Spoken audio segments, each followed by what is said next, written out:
So if time is such a precious commodity, why do some people still choose to volunteer amidst having so little time? So much time Welcome to today's podcast. Alright, so welcome to today's episode of the podcast. So if you have tuned in for the previous episode or a few episodes ago, you have seen Kada introduce himself. So we're not going to introduce him anymore today. But we're going to get Kada to share more about an aspect of his life that we don't really know about yet, which is him volunteering, being a very active youth volunteer. So can you share with us how you first started volunteering? Like those actual volunteers, not the one that the schools force you to go because of CIP, CCA points. Thank you for that. Because I want to just put a disclaimer first. If you force anyone to do a volunteering work, like from the school point of view, right, to clock in points and all that, it's very rarely people will have huge takeaways from it. Yeah, exactly. It's not volunteering. For me, I think the first time I volunteered would be when I was at the end of my secondary one journey.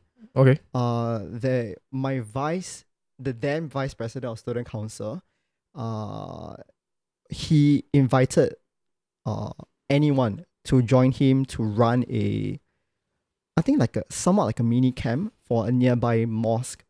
Okay. For the Muslim boys there. Yeah. Now, I am not Muslim. But I did find the event itself very interesting because it was I was Sec 1. I was like just exploring around and seeing what there is. Yeah. And what we did was we went around different parts of Henderson Waves. Okay. In the south area of Singapore to run station games. So we were conducting an amazing race for the boys and the girls over there. And this was like purely voluntary basis. Yeah, there was no prize, no CC point, no rewards or whatsoever. And this was during the school holidays itself. So that was my first time that I recall really volunteering. Yeah. Okay. So how has that evolved over the years? Oh, that became a lot more interesting. I had much chances to go to work with youth more clearly. Okay.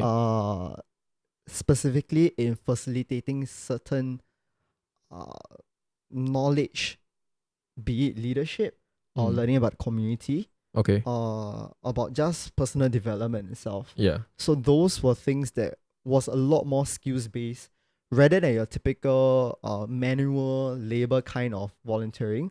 For example, it could be going the most classic one that our generation might know is like beach day cleanup. Okay, I never had a beach day cleanup, to be honest. I don't even know if I did. He's not very far from me in terms of age, just saying. But yeah. Yeah, my school didn't have a beach day cleanup. Not that I remember. Maybe we did. I just went there and didn't do anything. Yeah, which goes back to the point of how youth as a school, you forcing people to do CIP doesn't really work lah. Yeah. But so, okay. Yeah. So that was more gearing towards skills based volunteering. Yeah. And that was something that I became more aware of. What are my strengths and weaknesses? Because I'm no longer working by myself. There's always a team of people who are working in the same with the same vision and goal for the program. Okay. Yep. Okay, so because I think you mentioned that you work a lot with youth, right? Yeah. So why do you choose to? Because honestly, we can volunteer anywhere. You can volunteer to work together for organizations that work with the elderly, hospice, or youth, like what you're doing. And I'm pretty sure I don't really know what are the various organizations that are there. But the question is, why do you choose to work with youth specifically? Okay. That's a good question. Youth has always been a group that I have been interested to know or learn more about. Earlier on in the previous episode, I mentioned about how when I studied psych, I was interested to know how people became who they are today. Yeah. For me, I wanted to learn how youth came to pick up certain beliefs or values from there. Okay. And the best way to go about is really to interact with them. Yeah. And in secondary school, we ourselves are youths, and we learn a lot from each other in terms of what is right, what is wrong, what should we do, what should we not do. And that group itself, as I grew older, it became even more interesting. And I wanted to see what exactly is it in the human psyche of how do we get to where we are today. So what intrigued you? What about like this aspect intrigue you? Because you said it got more interesting, right? It got more interesting when I work with youth at risk. Okay. Now, classically in Singapore, we may stereotype them as those that don't study well, those that hang around after school, doing whatever things apart from studying. Okay. And there is a certain reputation that comes along with that and all. This group of youths at risk, when I started working with them as a volunteer, I began to learn more about what it is that they value more about in life. And it is not our classic valuing of like grades. Not to say like grades aren't important, but it just simply wasn't what they want in their life at that moment in time. They have more important pressing things to deal with. So what are some examples of, or rather what are the priorities they had in their lives? And for quite a fair bit of them, they do come from broken families, where home is not a very conducive environment to be in. It's not a very, very safe place for them. So they tend to find friends outside and to free up that time with them. And the more they spend time with friends, they became more aware of who they are or who they want to be, and an identity that is formed.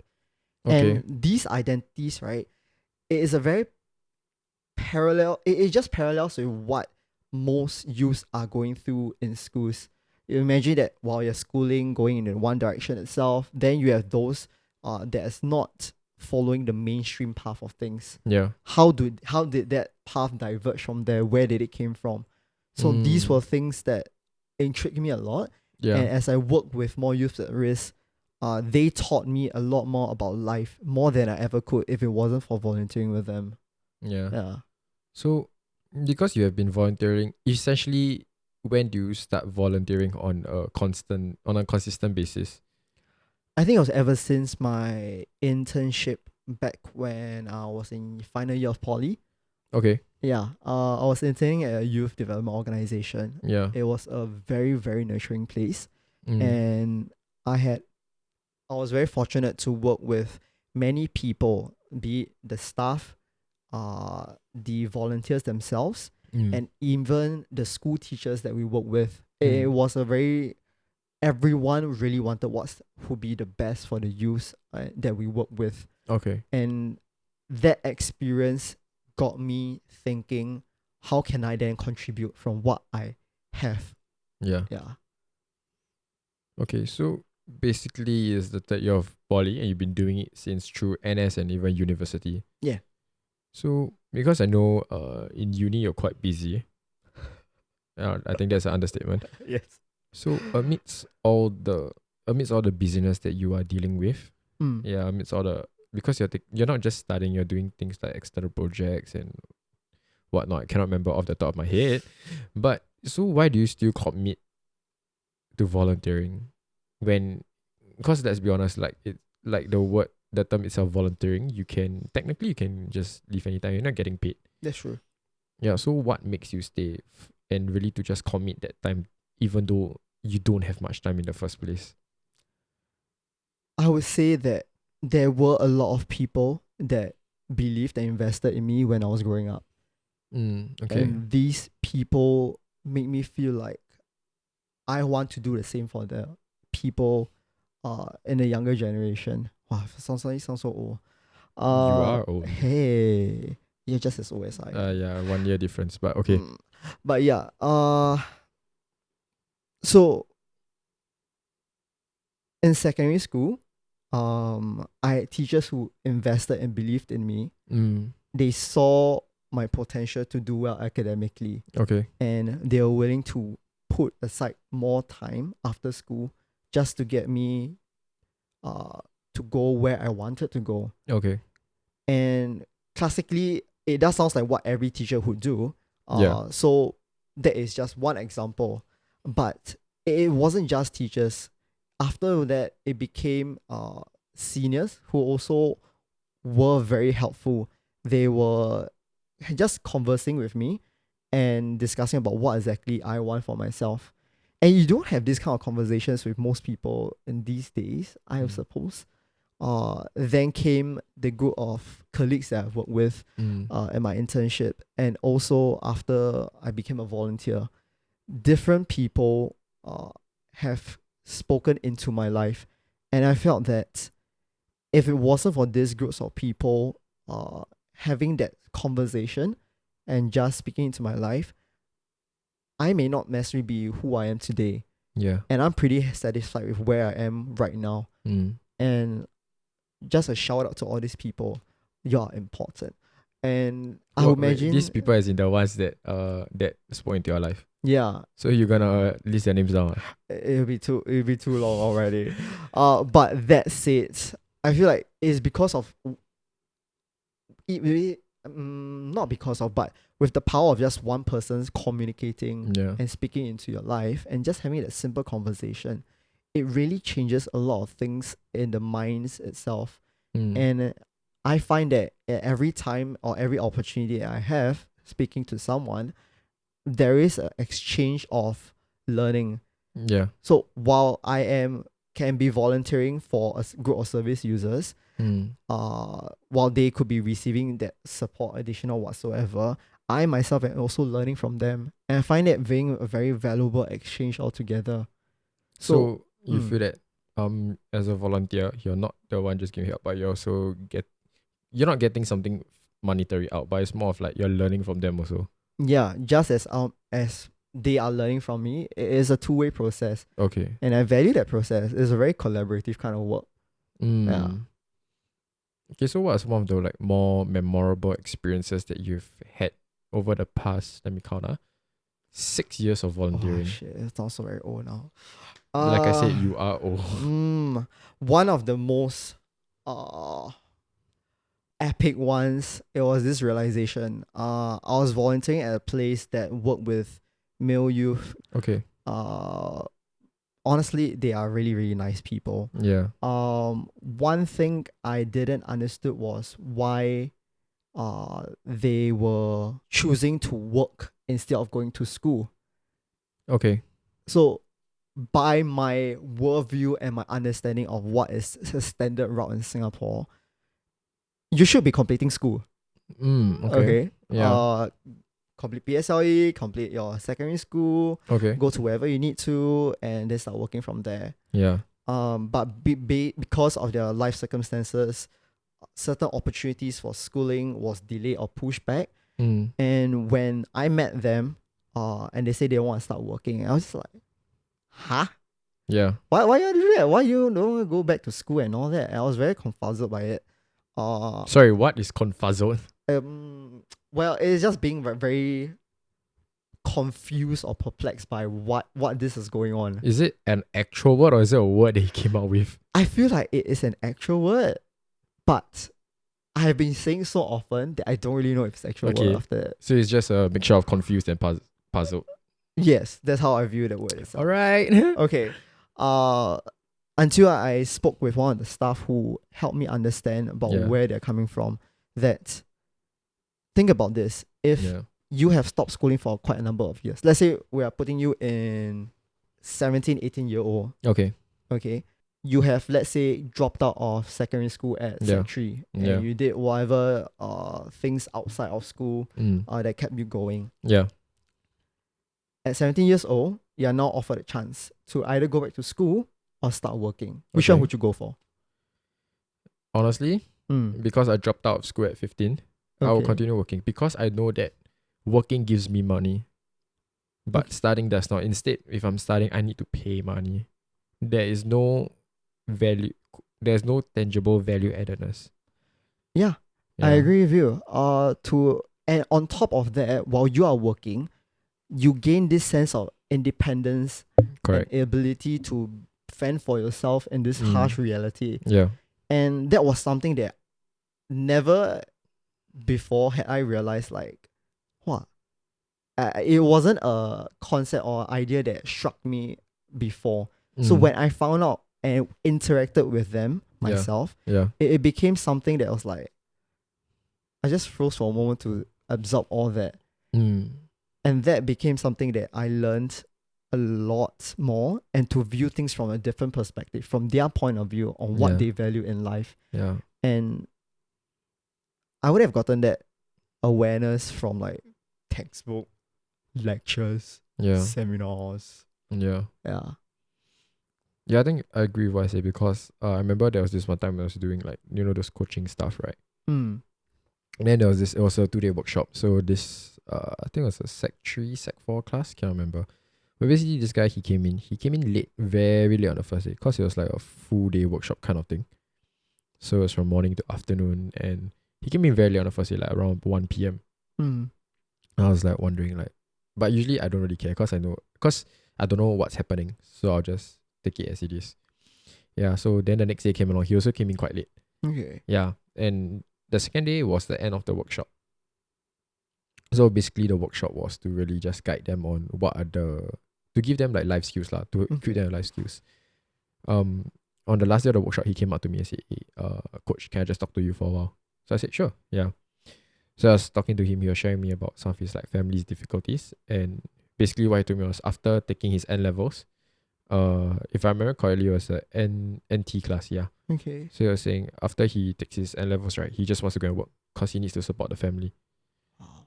Yeah, which is the truth lah. Like I said, it's good that you want to go and work.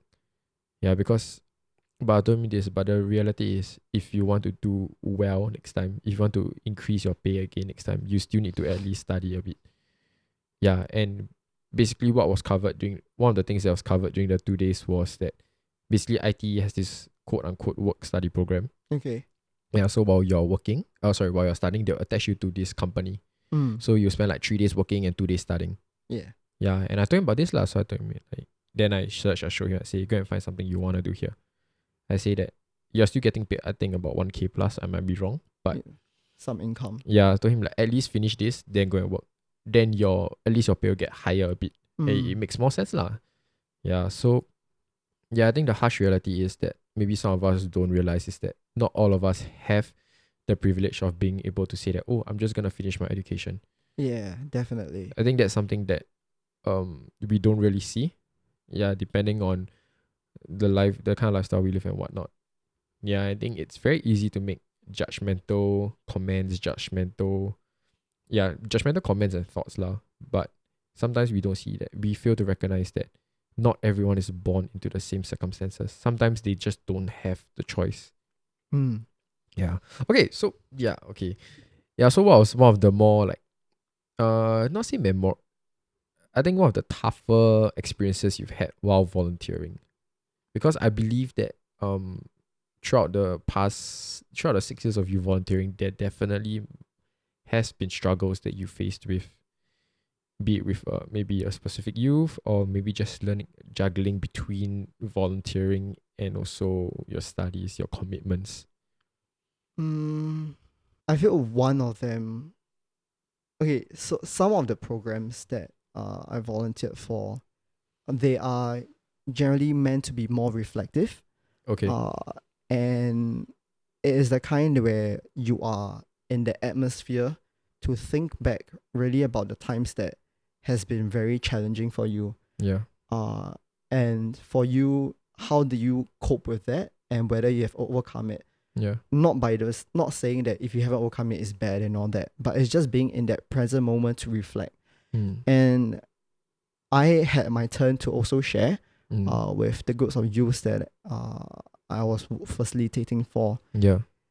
I think at that point in time, still young and bright and all that, still am.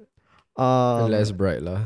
Like the spark, the joy of life is not as strong. It goes down because the realities of life set in.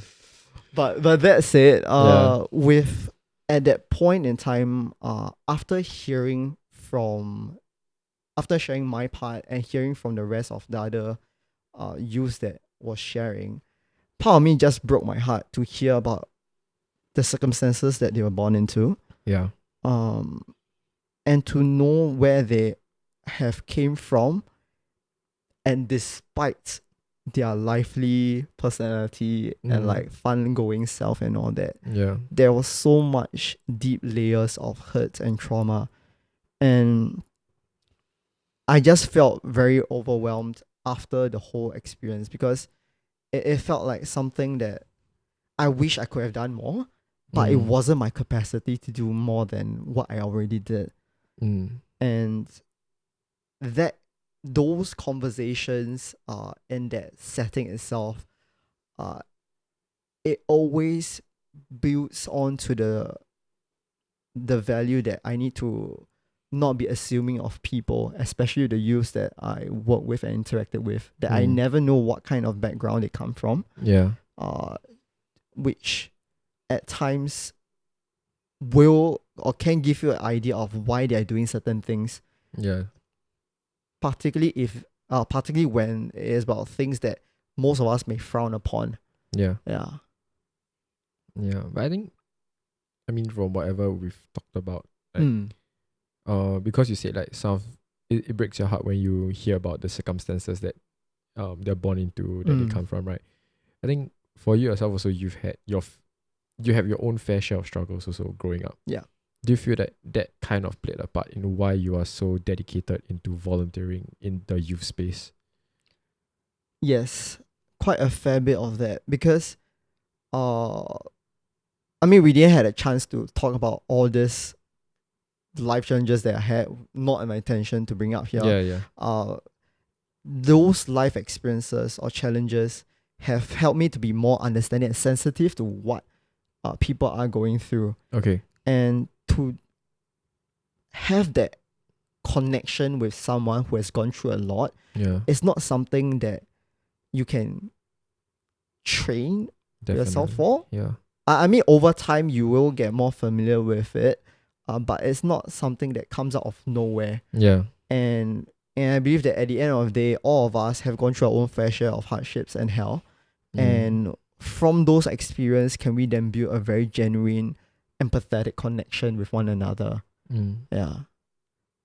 So do you feel like it is so ultimately it's because you feel that because of the people who have spoken into your lives, the people you have met that kind of helped you get to where you are. That's what I'm saying, right? And because you feel that sense of gratefulness, that's why you want to kind of give back to the community, quote unquote. Yeah, in a sense, to give back.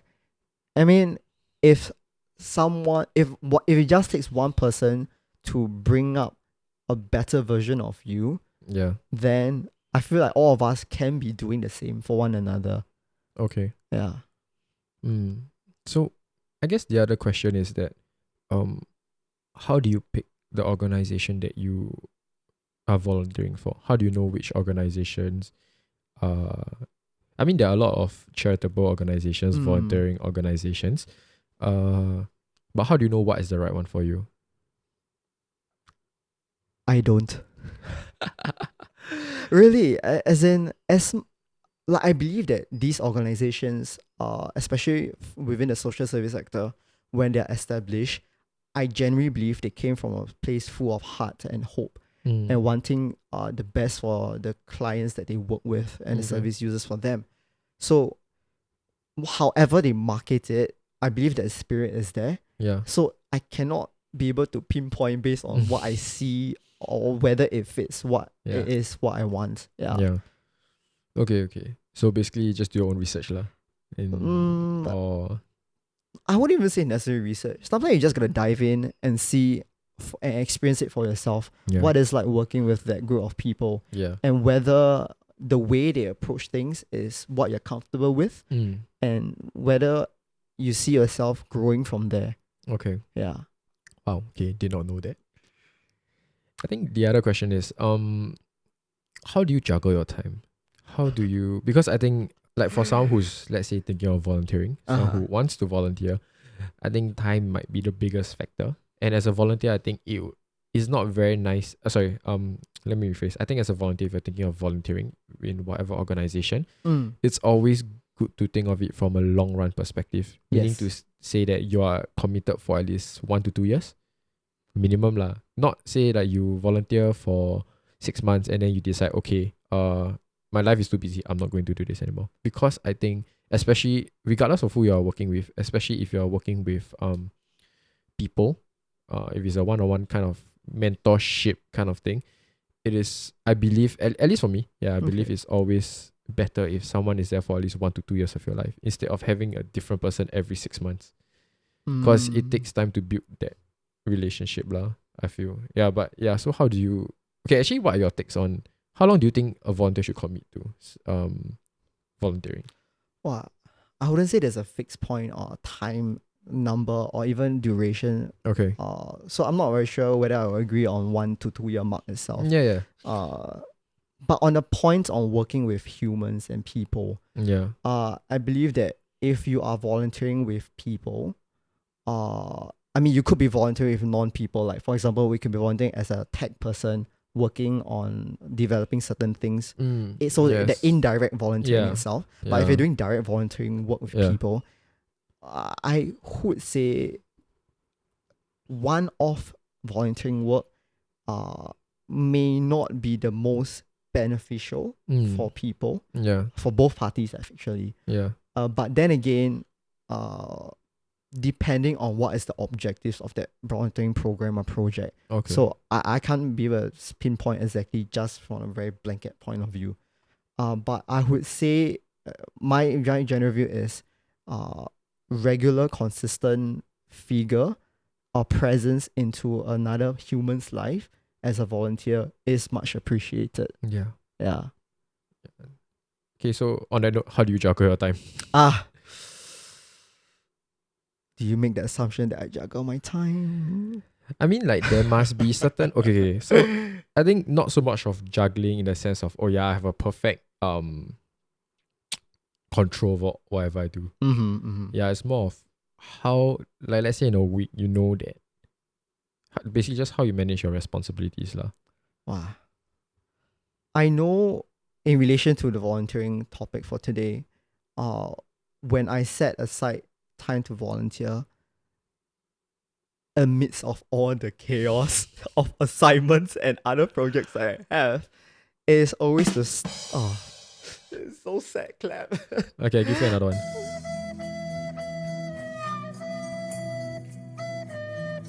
But yeah, amidst all that, it will always be something I need to remind myself, what am I doing this for? Okay. Even before the program starts.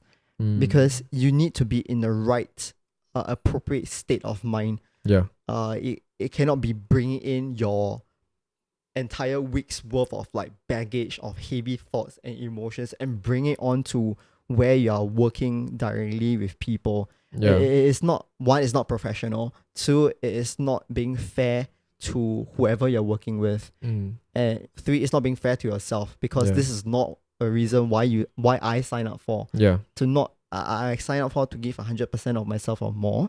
But if I allow myself to be buried by all the different kind of school tasks and all assignments and work into it, then it just dilutes the whole volunteering experience. So how do I cope with time? I think not necessarily the scheduling of time itself. Okay, but yes, do block off times that you know you cannot commit and giving the 100% itself. Because if you know you'll not be able to give the 100%, right, then basically you don't shortchange yourself and don't shortchange the people that you're volunteering for. Yeah, essentially. So blocking off times that you know you cannot commit fully, and also before it starts, remind yourself and get into that state of mind of why is it you're doing what you're doing. Yeah. Actually, I had a question to ask, but I kind of forgot the question. Oh, that's the wrong one. Okay, I remember my question now. Yes. Okay, nice. Then. I think, the next question is, what are some of the things that you advise someone who wants to volunteer to consider before actually joining an organization to volunteer at? Like, what were some of the considerations you had before you actually started volunteering? Or were there even any considerations that you had in the first place? Okay, that's a good question.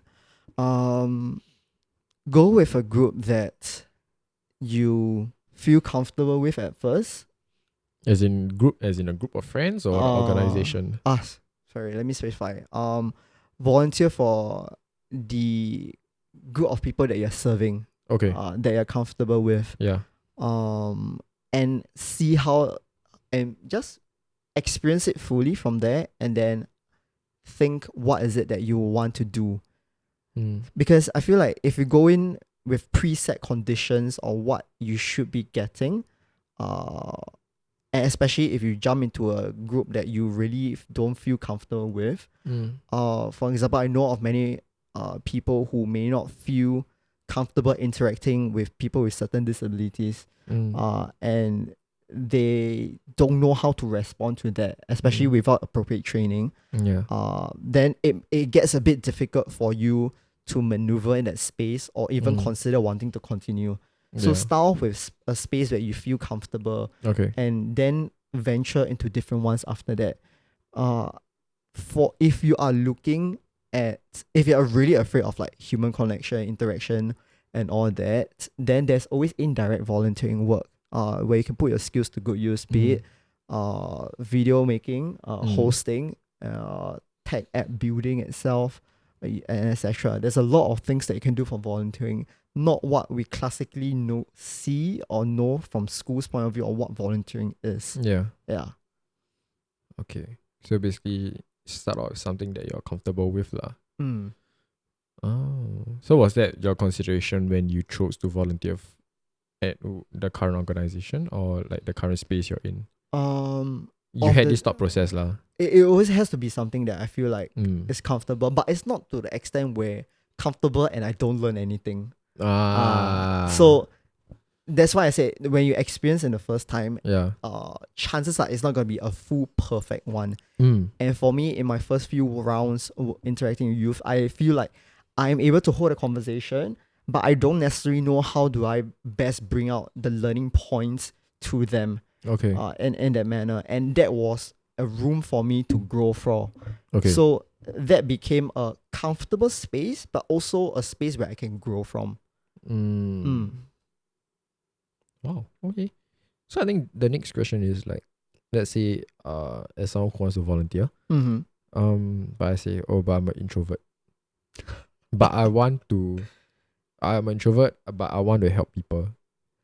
Okay. What would you say to this group of people? Go for it. But I'm scared. I don't meet people. Then how? Okay. I guess what introvert, okay, as a psych student, introverted is very loose term thrown around. I like to put it out there. Sorry, I'm not a psych student. No, I understand. I'm gonna put it out there. Just because you may view yourself as introverted doesn't mean you cannot talk to people. You have the capacity to talk to people. Okay. But that said, I acknowledge and recognize that not everyone has that full of energy to go around interacting with people. And for some who are more reserved but still want to serve and all that, go for it. To explore and see what is it again you are comfortable doing. If it's interacting with people that you feel you're not ready for, then find a role where you can be of a supportive role in assistance of the program. Logistics is always one thing that runs at programs that could be of support. Technical support itself is also a form of support, and volunteering your time also. So you not necessarily have to throw yourself into the deep end and like see how that goes out. Okay, so the next question I have is, within the community that you're serving, within the space that you're serving in, volunteering in, do you feel like the people you meet, not just in terms of the community you are volunteering for, but the people you're volunteering together, has that kind of been a part of why you enjoy your volunteering journey as well? Oh yes, definitely. We're all humans. Anyway, we appreciate and we cherish the connections that we have around us. Especially if these are the fun-loving ones that make us smile and laugh and all that. And some that you just want to throw something at them because they're just so annoying, but in a funny, annoying kind of way. Like it's like, dude, stop making so many lame dad jokes. But you're still friends, lah. But still friends. But still good friends. Okay. These are people that enhance the whole experience. Now that you mentioned about this, right? I've seen people where they volunteer for friends. Now, this is a bit of a controversial statement for some, but it is to some extent okay to volunteer because of your friends. You may not necessarily know. While you may be focusing your time more on your friends and all that, you are to some degree impacting the people around that you're serving.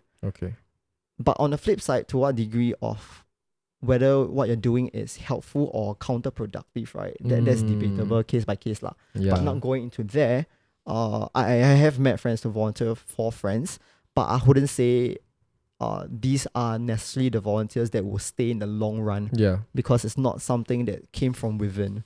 Yeah. Yeah. Okay. So ultimately, if you want to volunteer, basically the amount of effort you put in is in direct correlation to why you volunteer in the first place. Would you say that?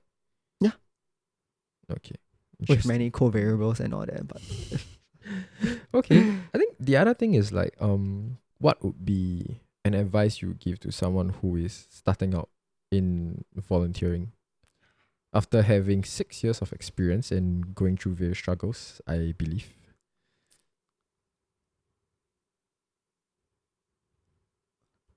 talk to someone about your experience.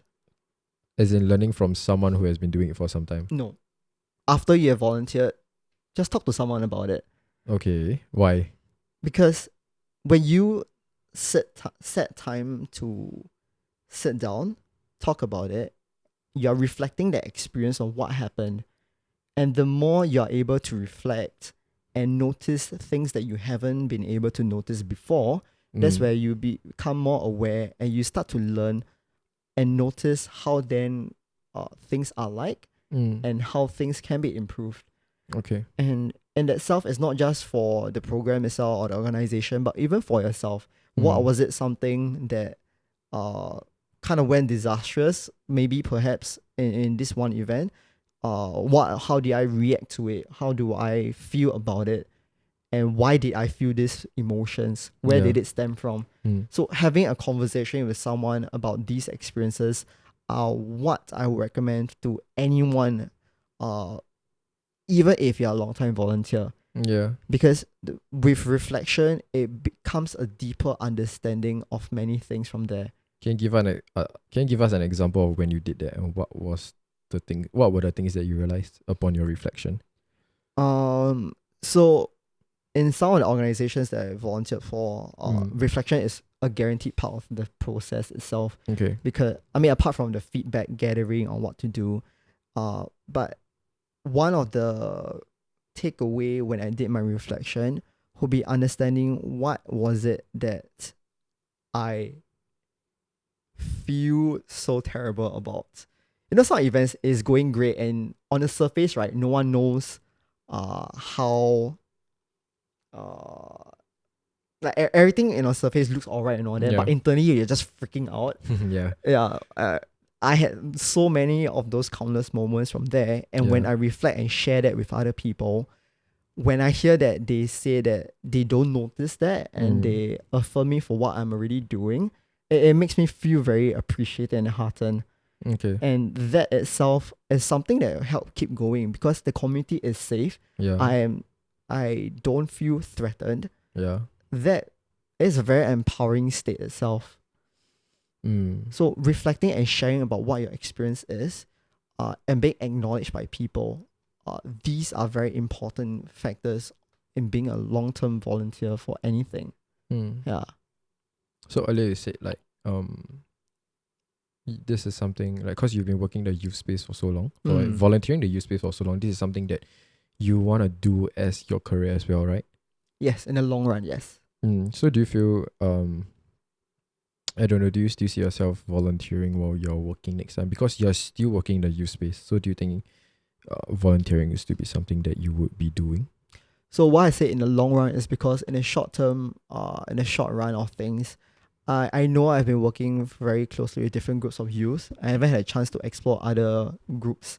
And I'm taking like next year and the year after that to just try out other population groups that I'm more comfortable with and to see how that goes from there.